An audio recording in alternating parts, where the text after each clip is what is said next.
আমি এই রায় কার্যকর হওয়ার সম্ভাবনা খুবই কম দেখি, তবে এটার সিম্বলিক ভ্যালু অনেক বেশি এবং আমি মনে করি যারা সেই সময় টর্চার্ড হয়েছে, হত্যা হয়েছে, গুলি খেয়েছে, তাদের আজকে প্যাসিফিকেশনের দিন, তারা স্বাভাবিকভাবেই আজকে শান্ত হতে পারে।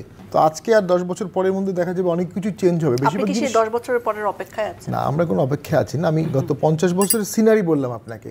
50 বছরের সিনারি দেখে সিমুলেশন করা যায় যে 10 বছর পরে আবার কাউন্টার কিছু হতে পারে।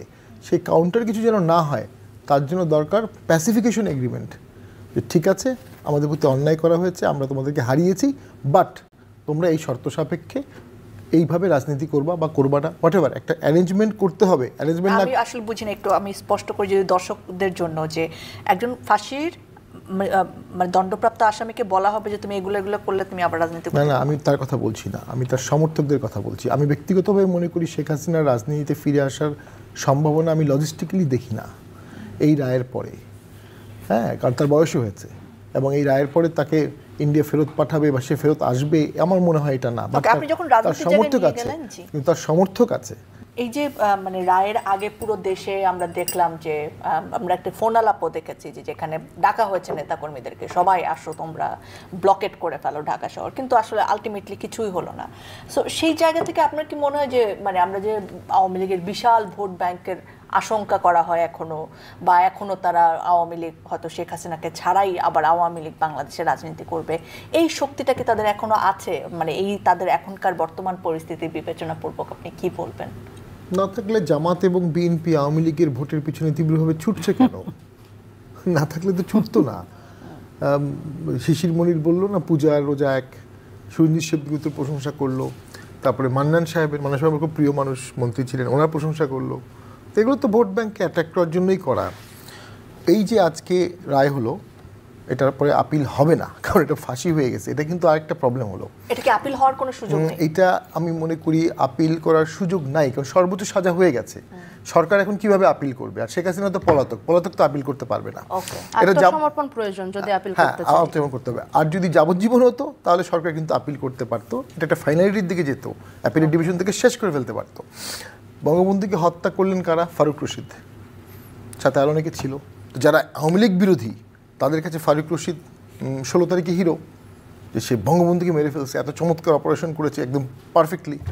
ওই 4 তারিখে লিবিয়া পালিয়ে যেতে বাধ্য হলো এবং আর ফিরে আসতে পারেনি প্র্যাকটিক্যালি অনেক দিন পর্যন্ত। তো ওই যে একবার যখন একটা বিপ্লবে ছাত্ররা জয়ী হয়েছে, তারা কিন্তু জয়ী হয়েছে, তারা করে ফেলেছে। এখন পরবর্তীতে দেশটা তারা কীভাবে চায়, কীভাবে শান্ত রাখবে, কীভাবে অ্যারেঞ্জমেন্ট করবে, এটার একটা প্ল্যান সকলের করা উচিত ছিল, এখনও উচিত। ফিউচার বাংলাদেশের জন্য। বাংলাদেশ খুব ঘনবসতির দেশ এবং খুব দরিদ্র দেশ। এখানে আপনি 1000 লোককে দিয়ে ককটেল ফাটানো, এনার্কি ক্রিয়েট করা খুব সহজ। তাতে অনেকেরই কিছু হবে না, কিন্তু সাধারণ মানুষের ক্ষতি হবে। রিক্সাওয়ালার ভাড়া কমে যাবে, পানওয়ালার বিক্রি কমে যাবে, রেস্টুরেন্টের বিক্রি হাফ হয়ে যাবে, জব কাট হবে। এবং সেজন্যই তো বিদেশে বসে এগুলো করানো হচ্ছে। এবং 10 লাখ লোক অলরেডি জব কাট হয়ে গেছে, 10 লাখ হারিয়ে গেছে জব, এফডিআই কমে গেছে।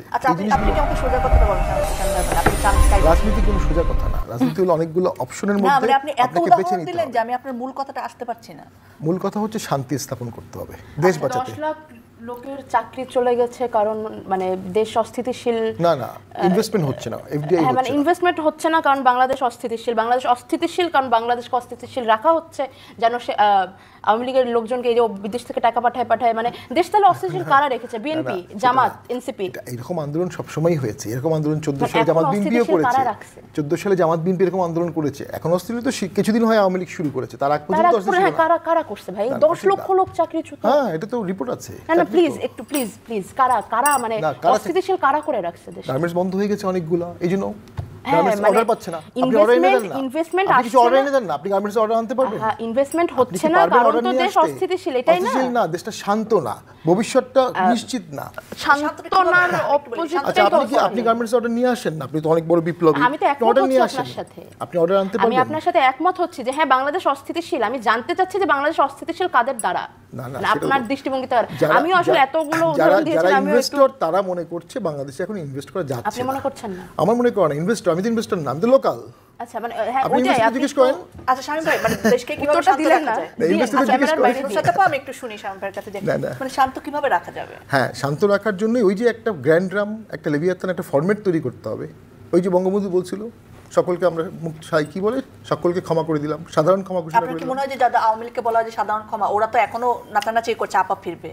না, সেটা তো অনেকেই অনেক কিছু বলবে আবেগী হয়ে, হাসিনা কি অনুতপ্ত? কিন্তু বাস্তবতা তো ডিফারেন্ট। আচ্ছা, আমি মনিয়া আপা আপনার কাছে জানতে চাই, যেখানে আওয়ামী লীগের নট আ সিঙ্গেল পার্সন, মানে তারা অনুতপ্ত না, তারা স্বীকার করেন তাদের কাজে, এখনো তারা বলে যাচ্ছেন যে সবাই মানে মুক্তিযুদ্ধের বিপক্ষের শক্তির রাজাকার এবং তারা একমাত্র বাংলাদেশকে ভালোবাসে, সেই জায়গায় দেশে শান্তি রাখার জন্য তাদেরকে সাধারণ ক্ষমা, মানে ক্ষমা চাইলে তো ক্ষমা ঘোষণা করা হবে। আপনি কি মনে করেন বাংলাদেশকে শান্ত কিভাবে করা যায়?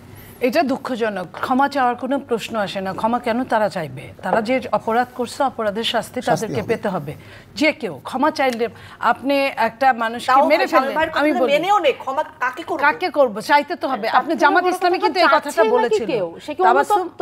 হ্যাঁ, সেটা ওটা পরে বলি। জামাত ইসলামী কিন্তু বলেছিল উইলিংলি যে আমরা তাদের ক্ষমা করে দিলাম। কেন? এটাই আমরা বুঝলাম না। এই যে অতি আতিক্ষেতা, এই যে ভোটের রাজনীতি, এটা টু মাচ, এটা মেনে নেওয়ার মতো না। আমাকে অনেকেই, আমি যেটা শুদ্ধ ভাষায় বলি, যেটা দরকার, অনেকেই অনেক রকম কথা বলার চেষ্টা করে, বাট আমি আমার জায়গায় আমার কাছে যেটাকে মনে হয় অপরাধ, সে অপরাধ মনে হওয়ার জন্য, ওটা বলার জন্য আমি জীবন পর্যন্ত দিতে পারি। শেখ হাসিনা 15.5 বছর শুধু এই কয়দিন ছাত্রছাত্রী বা জনগণের উপর, সাধারণের উপর করেছে তা না, 15.5 বছরের রাজনীতিতে যত গুম খুন যত কিছু করেছে, তার কি আপনি মনে করেন এটা শাস্তি হবে না? আমি আপনি মাফ করে দেওয়ার কে? আমি আপনি মাফ করে দিলেও কিন্তু তার একটা শাস্তি। সমাবেশে গিয়ে বলেন যে আপনাদের নামে মামলা থাকবে না। আমি এটা উনি কেন কোন ভাবে বলেছে আমি জানি না। আমি তো ইন্ডিভিজুয়াল একজন মানুষ,